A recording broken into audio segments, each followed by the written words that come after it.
துலாம் ராசி என்பவர்கள் வரக்கூடிய சில முக்கியமான நாட்களில் உங்களுடைய வாழ்க்கையில் சில திருப்பு முனைகள் இருந்திருக்கலாம். ஆனால் உங்களுக்கு என்ன அப்படின்னா இதில் ஒரு வித்தியாசமான ஒரு விஷயம் ஒன்று அமைஞ்சிருக்குதுங்க.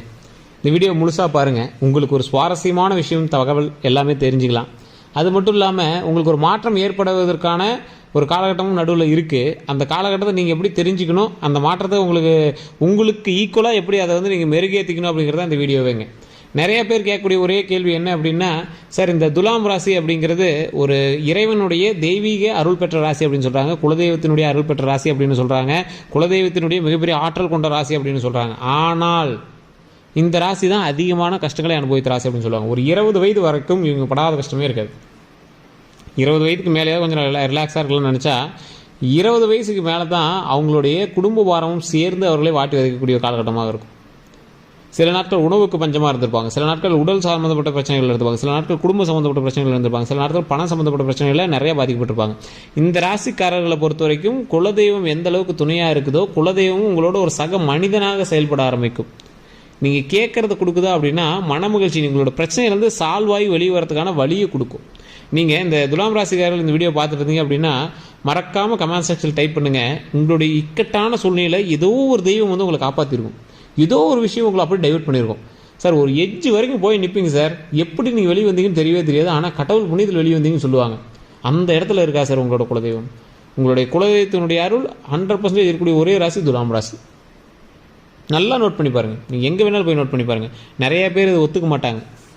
இல்லை சார் ஒன்றும் பெருசாக தெரியல சார், அது சார் இது சார் வாங்க சார். நல்லா நோட் பண்ணுங்கள். உங்களுடைய ராசியின் பால், உங்களுடைய நட்சத்திரத்தின் பால், உங்களுடைய தசாபுத்தியின் பால் நீங்கள் எப்படி வேணாலும் இருக்கலாம், உங்களுடைய கேரக்டரிஸ்டிக்ஸ் எப்படி வேணாலும் இருக்கலாம், உங்களுடைய பண்பு நலன்கள் எப்படி வேணாலும் இருக்கலாம். ஆனால் இந்த ராசிக்கு 100% தெளிவாக சொல்ல முடியும், குலதெய்வத்தினுடைய அருள் 100% இருக்குது. சார் அப்படி இருந்தால் அதனால் என்ன ப்ளஸ்ஸு, அப்படி இத்தனை நாள் இருந்திருக்கு அப்படின்னா எங்களுக்கு எந்த ப்ளஸ்ஸும் நடந்த மாதிரி தெரியலையே அப்படிங்கிறீங்க தான் இந்த வீடியோ முழுசாக பார்க்கணும். நிறைய பேருக்கு இன்னும் சின்ன சில சந்தேகங்கள் இருக்கும். சார் தசாபுத்தின்பால் நாங்கள் எப்படி கண்டுபிடிக்கிறது, என்ன இப்போ நடந்தால் எப்படி நடக்க போகுது அப்படிங்கிறத எப்படி கண்டுபிடிக்கிறது, என்ன வண்டி வாங்கலாம், எதை வாங்கலாம், எந்த லேண்டு வாங்கலாம், கடனை எப்படி அடைக்கலாம், உடல் ரீதியான விஷயங்கள்லேருந்து எப்படி வெளியே வரலாம், எந்த பிரச்சனையிலேருந்து எப்படி வெளியே வரலாம் அப்படிங்கிற நிறைய கேள்விகள்லாம் உங்களுக்குள்ளே இருக்கும். அவங்க எல்லாருமே கீழே ஒரு கான்டாக்ட் நம்பர் டீட்டெயில்ஸ் கொடுத்துருக்கேன். அந்த நம்பருக்கு ஃபோன் பண்ணி உங்களுடைய பிரபலமான ஒரு ஜோதிடர் தான் பேசுவார். நீங்கள் நல்லா உங்களுக்கு தெரிஞ்ச ஒரு ஜோதிடர் தான், நல்ல ஒரு பிரபலமான ஒரு ஜோதிடர் தான். கிட்டத்தட்ட ஒரு 4 லாங்குவேஜில் ஜோதிடம் பார்க்குறது தான் பேசுவார். நீங்கள் என்னென்ன கையில் எடுத்து வச்சுக்கணும் அப்படிங்கிற நான் சொல்கிறேன். மெயினான விஷயம் என்ன அப்படின்னா பிறந்த நேரம், பிறந்த தேதி, பிறந்த ஊர்.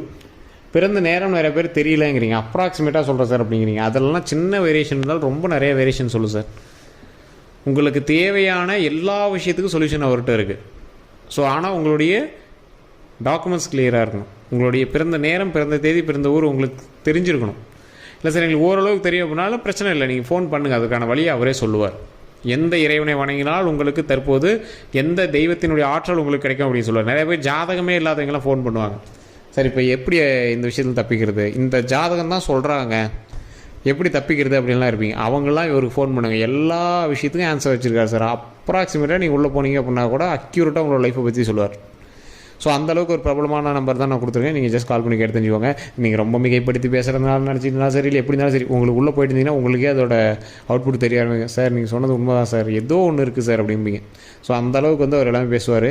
அது மட்டும் இல்லாமல் வசியம் சம்மந்தப்பட்டது, திருமணம் சம்மந்தப்பட்டது, குழந்தைகள் சம்மந்தப்பட்டது எல்லா விஷயத்துக்குமே அவர் ஆன்சர் வச்சுருக்காருங்க. ஸோ வேறு எந்த கருத்துக்கள் இருந்தாலும் மறக்காமல் நீங்கள் அவர்கிட்ட பேசி தெரிஞ்சுக்கலாம். சரி, இப்போ நம்ம பொது பலனுக்கு வருவோம். இந்த துலாம் ராசிக்காரர்களுடைய தெய்வ ஆற்றலை பற்றி நம்ம பேசிட்டோம். தெய்வீக ஆற்றல் இருக்குது, குலதெய்வத்தினுடைய அருள் இருக்குது, இதெல்லாம் ஓகே சார். என்ன ப்ளஸ்ஸு, உங்களுக்கு ஒரு கிரிட்டிக்கல் ஸ்டேஜில் போய் காப்பாற்றின கடவுள் இப்போ உங்களுக்கு நல்ல ஒரு லைஃப்பை கொடுக்க வரார், சந்தோஷமான மகிழ்ச்சியான ஒரு தருணத்தை கொடுக்க வரார், வாழ்க்கையில் முன்னேற்றத்தை கொடுக்க வரார்.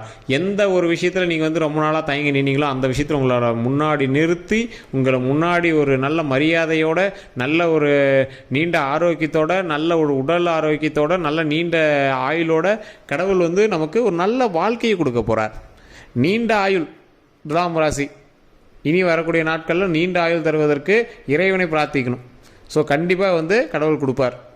என்ன ஒரு விஷயம் அப்படின்னா, இந்த ராசியை பொறுத்த வரைக்கும் நீ குலதெய்வ வழிபாடு பண்ணிங்க அப்படின்னா போதும். ஒவ்வொருத்தருக்கும் ஒரு ஸ்பெஷல் தெய்வம் இருக்குது பார்த்தீங்களா, ஒவ்வொரு ராசிக்கு ஸ்பெஷல் தெய்வம் இந்த ராசிக்கு இருக்குது. இருந்தாலும் இந்த ராசியை பொறுத்த வரைக்கும் குலதெய்வ வழிபாடு மட்டும்தான் உங்களுக்கு 100% உங்களுக்கு பக்கா. குலதெய்வத்துக்கு போங்க, குலதெய்வ இடத்துல போய் ஒரு நாள் முடிந்தால் ஒரு ஃபங்க்ஷனுக்கு போகிறீங்க அப்படின்னா காலையில் போய் சாமி கும்பிட்டு தான் போதுன்னா போகாதீங்க. முன்னாடி நாளே பூஜைலாம் நைட்டு பூஜைலாம் நடக்குதுன்னா நைட்டு போங்க சார். நைட்டு போய் அங்கே தங்குங்க. அந்த இடத்துல தூங்கி எந்திரிங்க. அந்த இடத்துல உட்காந்து தூங்கி எந்திரிங்க. உங்களுடைய முன்னோர்களுடைய மடியில் படுத்து தூங்கி எந்திரிக்கிற மாதிரி இருக்கும் அந்த இடத்துல. ஸோ அந்த துலாம் ராசி போனீங்கன்னா உங்களுக்கு ஒரு வேரியேஷனே தெரிய ஆரம்பிக்கும். உங்களோட லைஃப்பில் ஒரு மிகப்பெரிய சேஞ்சை கொடுக்கும், நல்ல ஒரு மாற்றத்தை கொடுக்கும், நல்ல ஒரு தன்னம்பிக்கை கொடுக்கும், நல்ல ஒரு வளர்ச்சியை கொடுக்கும். தொழிலில் முடங்கிருக்கீங்களா, அந்த இடத்துல போய் உட்காந்து படுத்து உங்களுடைய குறைகளை மைண்டுக்குள்ளே என்ன இப்படிலாம் இருக்குது அப்படின்னு சொல்லி பேசுங்க. அந்த இடத்துல உங்களுக்கு பதிலாக உங்களுடைய முன்னோர்கள் வந்து சொல்லுவாங்க. ஒரு ஆறா பாசிட்டிவ் எனர்ஜி. இப்போ நீங்கள் எப்படி உங்களோட பையன் மகன் எல்லாம் நல்லா இருக்குன்னு நம்ம கும்பிட்றோம்ல, ஸோ அதே மாதிரி தானே உங்களுடைய முன்னோர்கள் நீங்கள் நல்லா இருக்குன்னு கும்பிட்டுருப்பாங்க. அப்படி நீங்கள் ஒரு இடத்துல ஃபீல் பண்ணி நின்றுட்டு இருக்கும்போது, ஏதோ ஒரு தூரத்தில் நின்றுட்டு இருக்கும்போது ஒரு மாதிரி இருக்கலாம். குலதெய்வத்தினுடைய இடம் அப்படிங்கிறது உங்களோட முன்னோர்கள் வசிக்கிற இடம். அந்த இடத்துல போய் நீங்கள் ஃபீல் பண்ணி நின்னீங்கன்னா அவங்க என்னடா இவன் இப்படி நிற்கிறான், அவனுக்கு எதாவது வேணுங்கிறத நம்ம சரி பண்ணணும்னு நினைப்பாங்கல்ல. கண்டிப்பாக அந்த இடத்துல உங்களுக்கான வாய்ப்பை அந்த குலதெய்வம் கொடுப்பாங்க. எதற்காக நீங்கள் நிற்கிறீங்களோ அழுகாமல் அந்த இடத்துல சொல்லுங்கள் சார். அழுகாமல், மனம் வருந்தாமல், கடவுள்கிட்ட மகிழ்ச்சியாக பேசி நின்று இந்த விஷயம் எனக்கு வேணும். குழந்தை எப்படி உங்களோட மகனோ மகளோ உங்ககிட்ட எப்படி வந்து அடம் பிடிக்கிறாங்க, இது எனக்கு வேணும், எனக்கு நல்ல ஒரு கார் வேணும், நல்ல ஒரு பைக்கு வேணும், நிறைய லாபம் வேணும், இன்றைக்கி எனக்கு ஒரு 1,00,000 வேணும், 50,000 வேணும், டெய்லி 50,000 வேணும், டெய்லி 100 பாக்கெட் மணி வேணும், டெய்லி 50,000 எனக்கு சம்பளம் வேணும், மாதம் எனக்கு 50 லட்ச ரூபா லாபம் வேணும். பிஸ்னஸ் பண்ணுறீங்களாம். ஸோ இந்த மாதிரிலாம் எத்தனை பேர் எல்லாம் அடம் பிடிக்கிறாங்க. அந்த மாதிரி அடம் பிடிச்சி போய் நில்லுங்க சார். கேட்க வேண்டியது குழந்தைகளின் கட்டாயம், கொடுக்க வேண்டியது கடவுளின் ஒரு பாசம். புரியுதா? நீங்கள் கேட்குற இடம் உங்களுடைய அப்பா அம்மா கிட்ட கண்டிப்பாக கடவுள் கொடுப்பாங்க சார். இப்பயும் சொல்கிறேன், கொடுப்பாங்க. கொஞ்சம் டிலே ஆகலாம். ஒரு 3 மாதம், 4 மாதம், 5 மாதம், 6 மாதம், 1 வருஷம் கூட டிலே ஆகலாம். ஆனால் நீங்கள் கேட்டது கிடைக்க வேண்டிய ஒரே இடம் உங்களுடைய குலதெய்வ இடம் தான். இல்லைனா இந்த உலகமே போய் குலதெய்வத்திட்டே மறுபடியும் விழுவாங்களா சார்? காரணம் இல்லாமல் சார் அங்கே போகிறாங்க. ஆனால் இந்த துலாம் ராசிக்கு அது 100% பொருந்தும். நீங்கள் அடித்து சொல்ல நீங்கள் போய் ட்ரை பண்ணி பாருங்கள். அந்த இடத்துல சாப்பாடு செய்யுங்க. சாப்பாடு பொங்கல் வைங்க. பொங்கல் வச்சு அது 4 பேருக்கு கொடுங்க. காசை கொடுத்துறாங்க பொங்கல் வைக்க சொல்லிட்டுலாம் விடாதீங்க. பொங்கல் வைங்க சார்.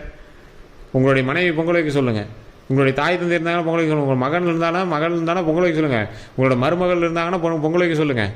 பொங்கல் வச்சு அந்த இடத்துல உட்காந்து எல்லோரும் சாப்பிடுங்க. சாமிக்கு படைச்சிட்டு அந்த இடத்துல உட்காந்து எல்லாம் சாப்பிடுங்க. ஒரு 10 பேர்த்துக்கு கொடுங்க. அங்கே இருக்கிற எல்லாத்தையும் கொடுங்க. அன்னத்தை விட மிகப்பெரிய பாவம் கழிக்கும் ஒரு இடம் எங்கேயுமே கிடையாது. சாப்பாடு செஞ்சு ஒருத்தர் வயிறு நப்பிட்டீங்க அப்படின்னா, அவரோட பசி தீர்ந்துச்சு அப்படின்னா அவரோட பாவம் முடிஞ்சு.